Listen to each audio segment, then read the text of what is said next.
I've seen a lot of things on the internet that made me question what's real and what's just another story. Creepy videos, rumors about cursed media, conspiracy threads that vanish overnight, stuff people dismiss as clickbait. But what I watched, it wasn't like any of that. This wasn't some rumor floating around Reddit or a creepypasta designed to get upvotes.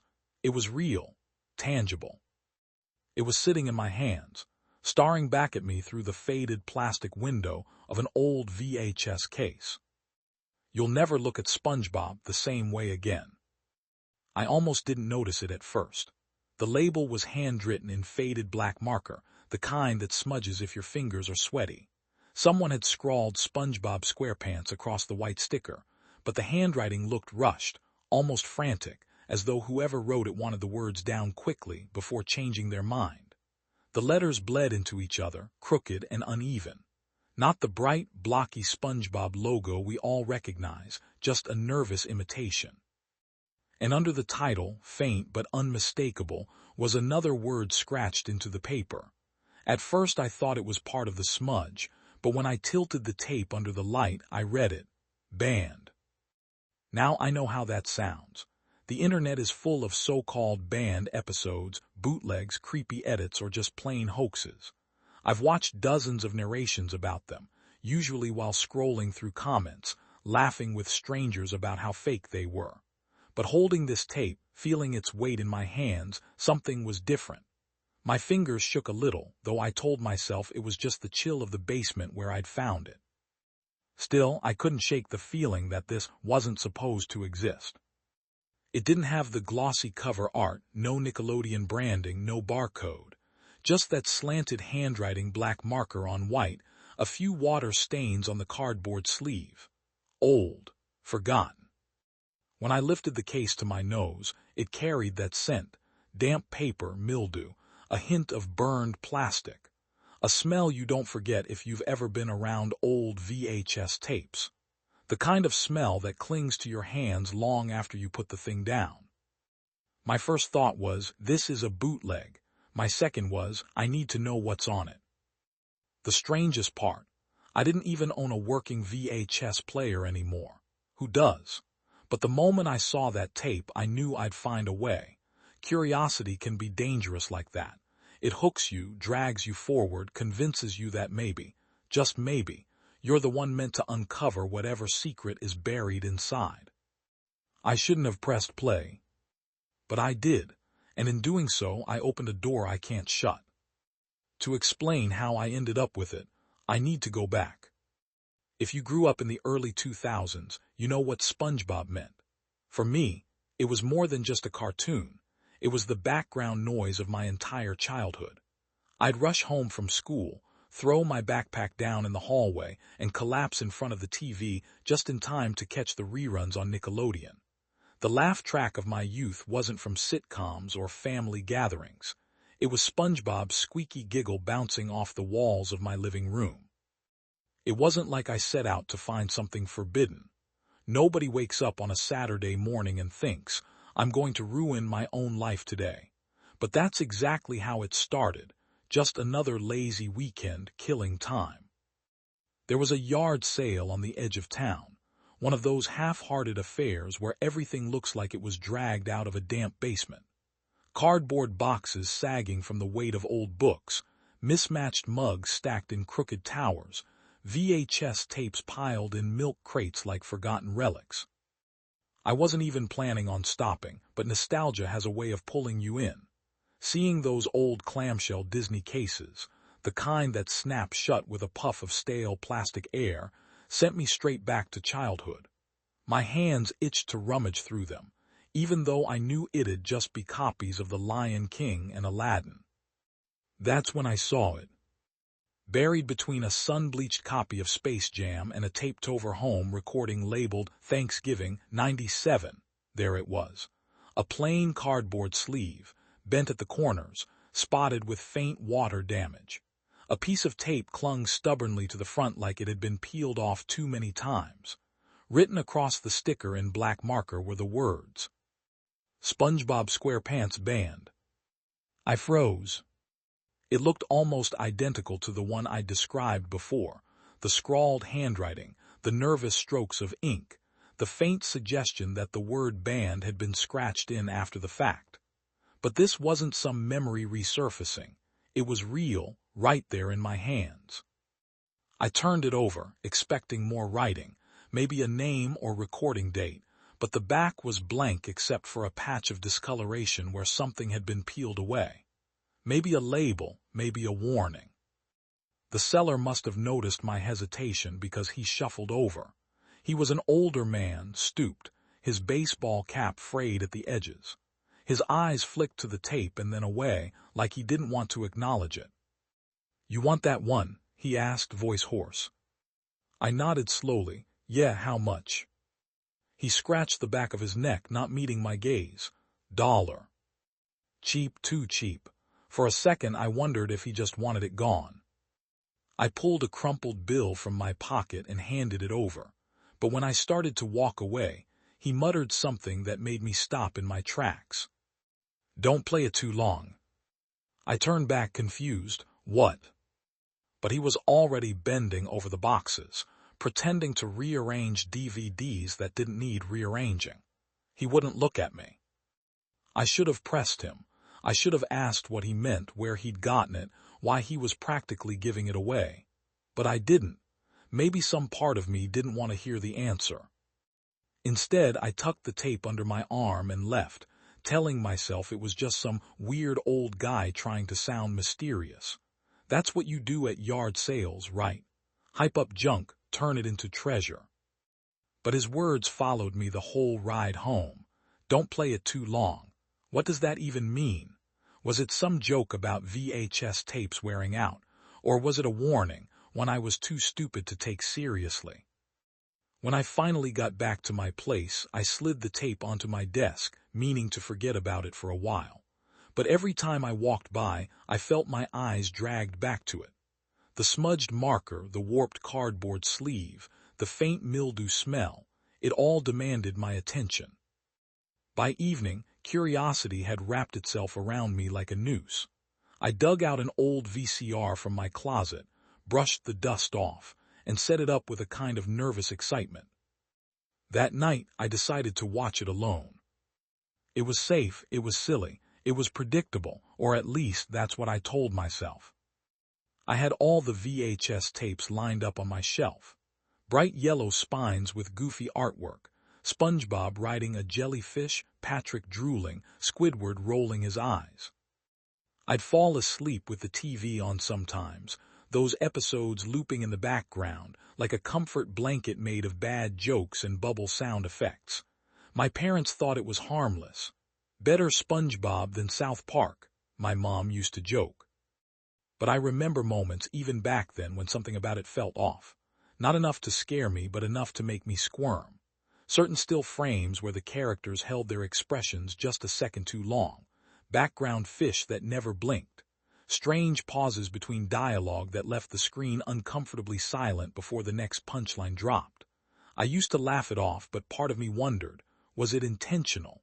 Or was it just lazy animation? I wasn't the only one either. If you dig around online, you'll see countless people talking about how SpongeBob had a weird energy.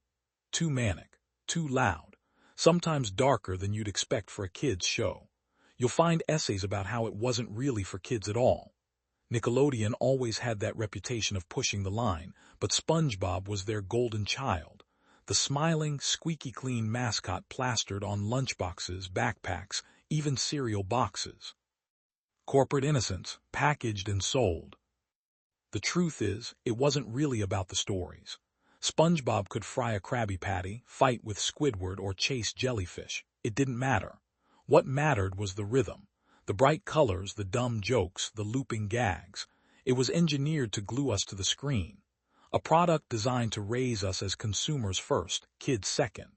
But try telling that to a 7-year-old with a SpongeBob popsicle melting down his hand. I was obsessed. I memorized entire episodes. I mimicked SpongeBob's laugh at school until my teachers begged me to stop. I begged my parents for every SpongeBob-themed toy I saw in commercials. It was a brand, and I was hooked. And yet, the older I got, the stranger it all seemed. Maybe it's hindsight, maybe it's just me overanalyzing, but some of those episodes carried shadows I didn't notice before. Squidward's depression wasn't funny, it was bleak. Mr. Krabs' greed wasn't a gag, it was ugly. Patrick's stupidity wasn't cute, it was cruel. And SpongeBob himself, with his endless optimism, sometimes felt less like innocence and more like denial. A smile stretched too wide, plastered on no matter what. I think that's why, when I stumbled across that tape, I didn't laugh. I didn't roll my eyes at the cheap handwriting or the fake band label. Deep down, I believed there could be something darker hiding under the surface, because maybe it had always been there, waiting for someone to notice. That's why, when I found the tape, I thought it'd just be a collector's item. I was wrong. The VCR groaned like an old man clearing his throat as it swallowed the tape. For a moment, the screen filled with static, white noise hissing in the dark like a warning. Then, just as suddenly, it snapped into color. I felt my shoulders relax. There it was, the classic blue sky, the bubbles rising, the upbeat tune that had been seared into my brain since childhood. Who lives in a pineapple under the sea? Except no, something wasn't right. The sound was warped just enough to make me frown. The pitch dipped in places like the tape was dragging and the instruments had a metallic edge, almost like they were being played underwater for real. SpongeBob popped up on screen, his eyes wide, his grin stretched, normal, right? But they lingered a little too long on his face. His pupils seemed larger than I remembered, his teeth sharper. At first it was barely noticeable, I told myself. Just the quirks of old VHS playback. Nothing sinister.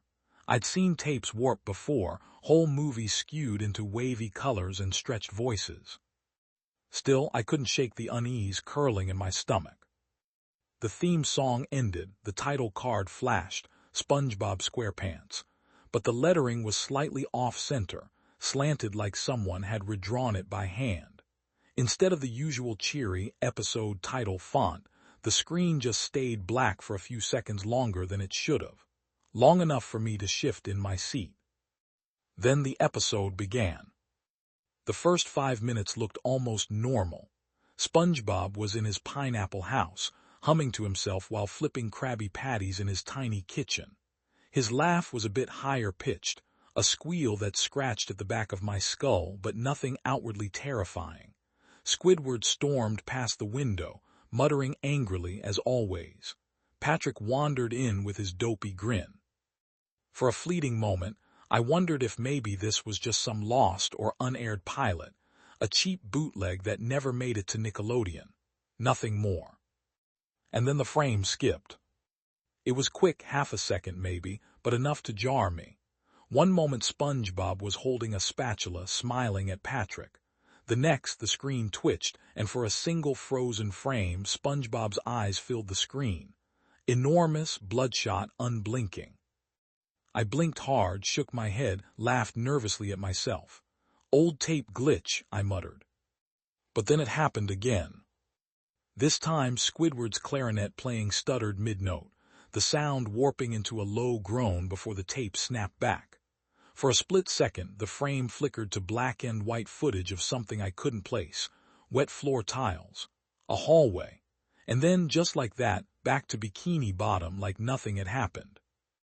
The more I watched, the more I realized these weren't random glitches. They were deliberate, inserted, spliced between the scenes like a message buried under the noise. SpongeBob's laugh came again, louder now, almost shrill, and when the camera cut back to his face, his smile lingered unnaturally wide. Too many teeth. His cheeks trembled as if holding back a scream. My chest tightened. I leaned closer, trying to convince myself it was just faulty playback, but deep down I knew better. Every few seconds the cartoon faltered, a flicker of static, a flash of something foreign. Each time the interruptions grew longer, images of darkness underwater, faint outlines of shapes I didn't want to recognize, a shadow slumped in a chair, what looked like a person, but distorted, blurred, as if the tape was struggling to hide them. And yet the characters carried on as if nothing had changed. SpongeBob flipped patties. Patrick laughed. Squidward complained. The surface-level comedy went on, oblivious, while something sinister gnawed at the edges of the frame. I couldn't stop watching. Every childhood memory that show had built inside me clashed violently with what I was seeing now. Bright colors, silly voices, twisted into grotesque caricatures. Nostalgia fighting horror, like two layers of reality bleeding into one. By the time the episode hit the 10-minute mark, I was gripping the arms of my chair, pulse quickening. The glitches weren't just background noise anymore. They were intentional, focused, targeted. And that's when I realized this wasn't just a bootleg. At first, I thought maybe the glitches were the worst of it. A creepy VHS quirk, a strange edit, something I could laugh about later. But then the episode pushed further. The screen cut to Squidward. He was standing in his living room, clarinet in hand, but he wasn't playing. He just stood there, slouched, staring at the floor. For almost a full minute, there was no sound except the faint hiss of tape static. When he finally lifted his head, I saw it, thin, red lines tracing down from his eyes. Blood, thick and syrupy, dripping into his mouth as he trembled. The sound came next, not the clarinet, not even his usual sigh of misery. No, what I heard was children's laughter, familiar at first but wrong. It was slowed down, reversed, layered so deep that it sounded like hundreds of voices at once, echoing in the background. The laughter rose and fell as Squidward's body convulsed, as if the sound was feeding off him, growing hungrier the longer I listened. My throat went dry. The scene shifted without warning, snapping back to SpongeBob and Patrick in jellyfish fields. Only the sky wasn't bright anymore. It was gray, murky. The water around them was darker, pressing in like a storm rolling across the ocean floor. SpongeBob leapt after a jellyfish, net in hand, but the frame lingered strangely on his face as he turned to the camera. His pupils were pinpricks. His grin stretched too far, as if someone had grabbed the edges of his mouth and pulled. When he opened his mouth to laugh, no sound came out. Instead, the reversed children's laughter from before seeped in, distorted, filling the silence. And then whispering. It was buried in the static, subtle at first. I almost thought I imagined it. A low, rasping voice just below the surface. The words slurred, broken, but then they sharpened, forcing themselves through. "Don't leave." I jolted back, eyes darting to the corners of the room. I was alone, of course I was alone, but the whisper felt personal, directed at me. The episode pressed on, indifferent. Patrick tripped, as always, but when he fell, the camera didn't cut away. It stayed locked on his body, twitching on the ground, his eyes rolling back. Foam bubbled from his mouth. His usual dim-witted groan warped into a guttural gurgle that shook my stomach. The laughter cut out, the whisper grew louder. "There's more." I don't know how long I sat there, leaning forward, heart hammering. Every frame was familiar and foreign all at once. Every gag turned grotesque. The bright colors of Bikini Bottom dimmed with each passing second, until the characters looked less like cartoons and more like pale, flickering ghosts. Squidward reappeared again. This time he was outside, staring up at his house. His clarinet dangled loosely at his side. The blood was gone, but his eyes were swollen, raw, like he'd been crying for hours. He whispered something, barely audible, but I swear it wasn't his voice. It was too deep, too sharp. I turned the volume up, pulse quickening. "You're next." The words were directed straight at the viewer, at me. I flinched so hard I almost hit the VCR eject button right then. Almost. But I didn't. Because part of me, against all logic, against every ounce of self-preservation, needed to know what came next. The episode cut suddenly to static, not the usual flickering noise but black static, heavy, crushing, the kind that feels like it swallows the room, and in that darkness shapes began to move, shadows, dozens of them. I leaned in closer, squinting, trying to make sense of the blur. That's when the whispers started layering, multiplying. They overlapped, growing faster until the static pulsed with their rhythm. There was a message hidden in the static. I still hear it sometimes. At first it was nonsense, fragments, but then, like a cruel puzzle, the pieces locked into place. Keep watching. I pressed my palms into my knees, forcing myself to breathe, reminding myself it was just a tape, just a show, just noise. But then SpongeBob appeared again, standing alone in the middle of his kitchen. His grin was gone. His eyes sagged, dark rings carved beneath them. And when he spoke, his voice wasn't high-pitched or cheerful. It was flat, hoarse, almost human. Don't turn it off. The tape hissed. The screen flickered. I should have turned it off, but I couldn't. I kept telling myself it was just random, just creepy coincidence. A cursed tape, a fan edit, whatever explanation made it easier to keep watching. But the deeper the episode went, the harder it became to convince myself it wasn't aware of me. It started subtle. In SpongeBob's living room, I noticed a framed picture hanging in the background. Normally it was his parents or some generic nautical print, but now it was different. A poster torn at the corners, water-stained. I squinted at the fuzzy VHS quality and my stomach twisted. It was my high school mascot. The same stupid logo I used to see every Friday night at football games. My laugh came out shaky. No way, I muttered, just a trick of the light, a smudge on the tape, that's all. But then it happened again. SpongeBob flipped through a book at his kitchen table. The camera lingered as he turned a page, and I could swear the words weren't gibberish text or random scribbles. They formed letters. They formed my initials. I leaned in, frozen. My mouth went dry. Coincidence? It had to be. I was ready to chalk it all up to paranoia until the characters started speaking differently. Their voices were still distorted, layered with static, but in between the warped gags, I heard something new. My name. I froze. My name. Clear, crisp. It slipped out between Patrick's mumbling and SpongeBob's squeals as if it had always belonged in the script. When SpongeBob said my name, I dropped the remote. It clattered against the hardwood, skidding out of reach. I didn't move to pick it up. My body was stiff, my hands shaking. I sat there, staring at the screen, waiting for them to say it again, praying they wouldn't. But they did. This time it wasn't garbled in the background. This time SpongeBob looked straight at the camera, straight at me, and whispered it in that low, hoarse voice I'd heard before. My name. His lips didn't quite match the sound. They dragged unnaturally, like someone had puppeteered his mouth frame by frame. His eyes didn't blink. His skin, if you could call it that, looked darker, sponge holes sunken deep like infected wounds. Every hair on my body stood on end. I wanted to scream, to yank the tape out, to run, but I couldn't. Something in me locked up. The background around him seemed to change again.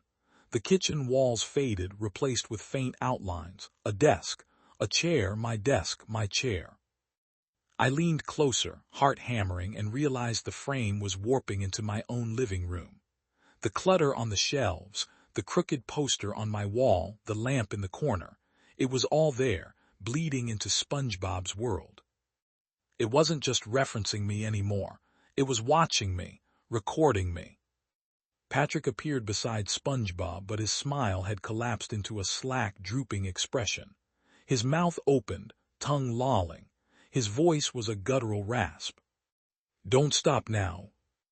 I swallowed hard, forcing my eyes away from the screen for the first time in minutes. The room behind me was silent, still. Too still.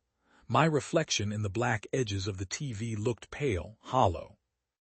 I reached for the remote, hands trembling, but it was too far. I'd have to stand up, break the moment, tear my gaze from theirs. And I couldn't. The tape crackled. The static swelled like a breath being drawn. Then SpongeBob leaned closer, his face distorting as though pressing against the glass.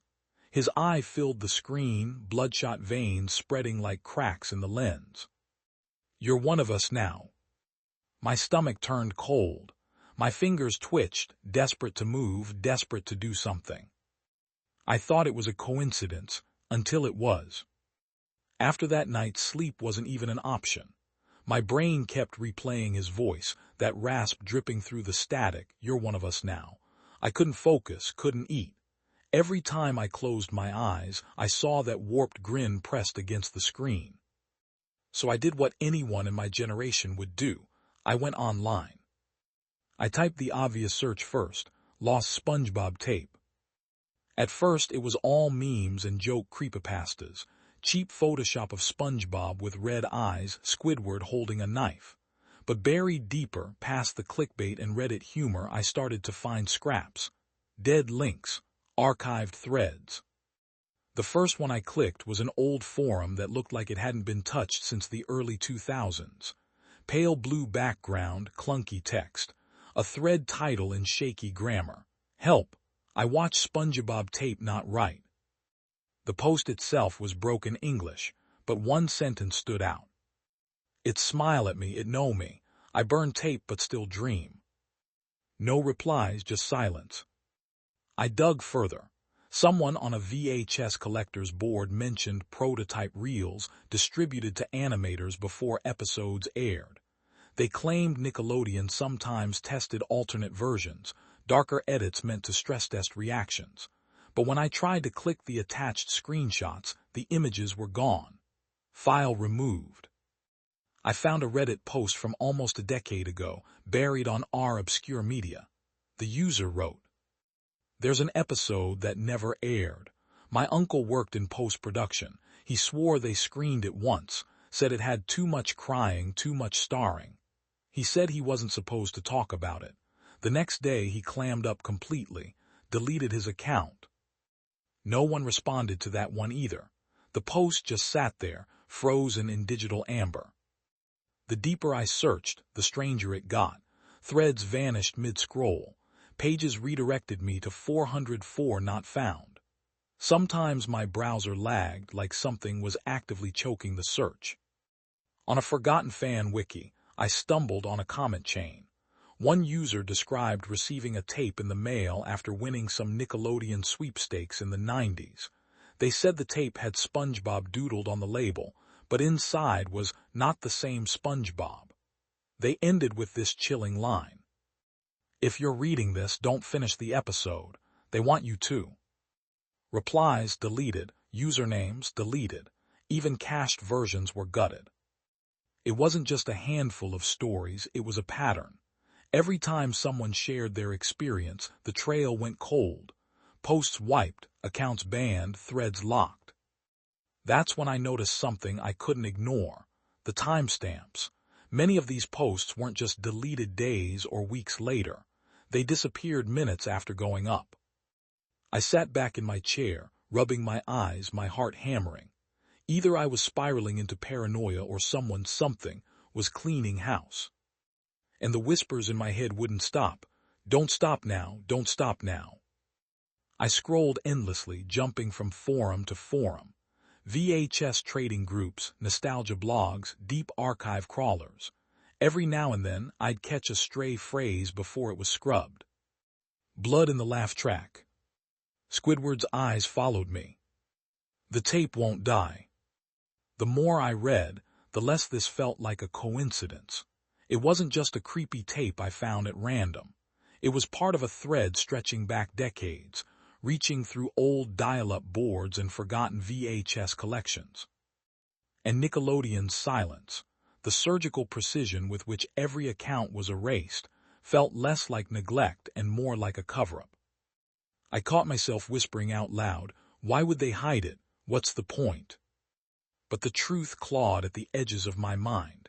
Maybe it wasn't about Nickelodeon at all. Maybe it was about the tape itself. The deeper I dug, the less I wanted to know. I told myself I wouldn't press play again, that I'd box the tape up, throw it in the garbage, let the landfill bury it where it belonged. But obsession has a way of clawing deeper when you try to starve it. For days, I couldn't focus. Every sound in my apartment felt off: static in the hum of the fridge, laughter in the pipes, my name echoing in the white noise of the fan. I knew the only way to silence it was to finish what I started. So I slid the tape back into the VCR. My hands shook as the machine swallowed it. The screen flared to life. At first it was almost normal, almost. SpongeBob's house, his pineapple, bathed in garish, overexposed light. He was standing at the window, staring out, unmoving. Minutes passed. No music, no dialogue, just the faint hum of something that wasn't quite silence. Then the frame began to glitch, jerking forward like the tape itself was resisting. SpongeBob turned slowly, mechanically, like his strings were being pulled by something unseen. His eyes were huge, stretched across his face in a grotesque oval. And then he spoke. "Are you ready, kids?" Not the cheerful call from the opening theme. This was lower, dragged out, guttural, like a throat filling with water. The camera lurched forward, pushing past him, through the walls of his house. Suddenly we weren't in a cartoon anymore. The colors bled away, flattening into grainy grayscale. The setting wasn't Bikini Bottom. It was a room. A real room. The walls were cinder block. The floor linoleum cracked and dirty, papers scattered across a desk, old monitors stacked against a wall, and in the corner a Nickelodeon clapperboard, its chalk writing smudged. My stomach dropped. The camera panned shakily like handheld footage. A single fluorescent light flickered above. In the corner sat something small, someone small. A child, maybe 8 or 9, hunched in a chair, head buried in their arms. For a moment I thought it was a mistake. Maybe someone had taped over a SpongeBob reel with some disturbing documentary. But then the audio hissed alive and the laughter track returned, warped, dragged, children laughing in reverse. The child lifted their head. Their face was blurred, smeared like static trying to erase them. They opened their mouth, but instead of words, SpongeBob's laugh poured out, high-pitched, shrill, hollow. I gagged, pressing my fist against my lips. The footage cut again. A body of water, grainy shoreline, a figure thrashing in shallow waves, arms flailing. The camera zoomed in too close, the lens fogging with spray, screams muffled under static. And then cut back to SpongeBob. But he was SpongeBob anymore. His form was collapsing. His yellow edges flickered into raw, bruised flesh. His teeth, longer now, human, poked through torn lips. His pupils spiraled, black voids sinking deeper than the screen should have allowed. He leaned close. His voice shredded the silence. It wasn't a cartoon anymore. It was footage of something real. I wanted to shut it off. God, I wanted to, but I couldn't move. My body felt nailed to the couch, my eyes glued open by some unseen force. The tape stuttered, screeched, and for a split second I saw myself. My living room. The camera angled from behind as though someone was filming me in real time. Then static swallowed the frame. Within it, whispers layered, hundreds of voices overlapping, some too faint to understand, some sharp as needles. Don't stop. Keep watching. We see you. The static parted again. This time, a long hallway stretched forward, dimly lit by swinging bulbs. On the walls, framed SpongeBob cells hung crooked, but their eyes had been blacked out, every character gouged hollow. At the far end, a figure waited, square outline, SpongeBob but not taller, limbs too thin, stretching like taffy, his arms dragged along the ground as he stepped forward.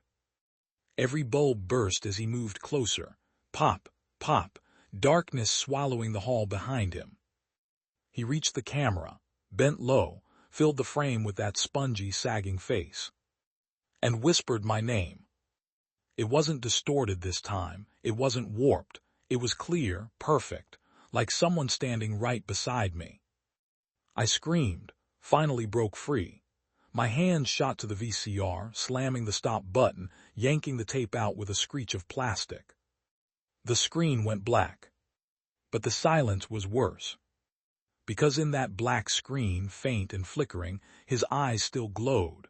Just for a second. just enough to let me know it wasn't over. I stumbled back, clutching the tape, breathing like I'd just drowned. My mind scrambled for logic, for reason. It had to be a prank, a sick edit, an ARG, something explainable. But in my gut, I knew better. I shut it off, but the damage was done. It followed me long after the screen went black. That first night, I barely slept. Every time I closed my eyes, I saw the blurred child, the drowning figure, SpongeBob's warped face pressing through the glass. I jolted awake to the sound of laughter, at first faint, like an echo in a dream, then sharper, sharper still, until I realized it was coming from my phone. I grabbed it off the nightstand. The screen was dark, no notifications, but the speakers hissed with static. And beneath it, clear as day, that shrill giggle, his giggle. I threw the phone across the room. The sound didn't stop. The next morning, I found a puddle by the TV stand. A slow drip, drip, drip trailing across the hardwood. I checked the ceiling, the pipes dry, no leaks. But the water was briny, salty, like seawater. I told myself I was losing it, that the tape had just fried my brain with its filth. Hallucinations, paranoia, nothing more. But people noticed. A friend dropped by to pick something up, and as soon as he stepped in, he wrinkled his nose. "Why does it smell like the ocean in here?" I laughed it off, but the laugh cracked in my throat. At work, a coworker asked why I looked so pale. I opened my mouth to answer, but for a split second, what came out wasn't my voice. It was his laugh again, high-pitched, hollow. My coworker blinked. What the hell was that? I excused myself to the bathroom and locked the stall, pressing my fists against my ears. Inside, the pipes rattled, water gurgled, and I swore I heard him whisper through the plumbing, "Are you ready, kids?" Nights were worse. I dreamed of Bikini Bottom, but it wasn't the sunny, goofy world I remembered. It was drowned. The sky black, the water thick and oily, the houses collapsing in slow motion. The characters wandered aimlessly, their eyes gouged, their limbs dragging. SpongeBob always at the center, staring at me, his grin stretching wider than his face should allow. I'd wake up gasping, sheets damp, not with sweat but with salt water soaking the mattress. I burned the tape. I swear I did. I took it to an empty lot, lit it with lighter fluid, and watched it curl into melted plastic. The flames stank of chemicals and rot. But the next evening, when I came home, the tape was waiting on the coffee table. The label still smeared with that childlike handwriting. That's when I stopped pretending it was just a cursed cartoon. It wasn't fiction bleeding into reality. Reality was bending to make room for it. And it wanted me. That's why I'm warning you now. You probably think this is just another internet story, another creepypasta about a cursed cartoon. Something to laugh at, to share with your friends at midnight, to forget in the morning. But you're wrong. This isn't just a story, it's a contagion. That tape, whatever it is, wasn't meant to be found. And every time someone talks about it, posts about it, even thinks about it too long, it gets stronger. That's why the forums vanish. That's why accounts go dark. Not because of Nickelodeon, not because of lawyers, because the tape doesn't want to be seen halfway. It wants to be finished. And maybe you're curious now. Maybe you're already opening another tab, typing "Lost SpongeBob episode" into the search bar. Maybe you think you'll stumble on some hidden link, some buried archive. Don't. I need you to hear me. If you ever come across a VHS or DVD with SpongeBob scrawled on the label, childlike handwriting, no episode title, just that crooked little smile, do not press play. Because once you hear his laugh through the static, it won't stop. Once he looks at you through the glass, it doesn't matter if you burn the tape, smash the VCR, throw it into the ocean. He'll find another way in. Through your dreams, through your screens, through the silence between words. I've seen what happens when people don't listen. I've read the scraps that weren't scrubbed fast enough. The ones who made it halfway through, who bragged online about it, who thought it was just a scary story. None of them post anymore. None of them exist anymore, at least not the way they used to. And maybe that's the worst part. It doesn't end with the tape, it ends with you. So here's my last piece of advice. If you value your sleep, your sanity, if you don't want to hear that laugh bleeding through your devices at 3 a.m., forget this. Close the video. Pretend you never heard my voice. But if you don't, if you decide to keep digging, if you think you're braver, smarter, immune to the curse, just remember my words when you find it. Don't press play.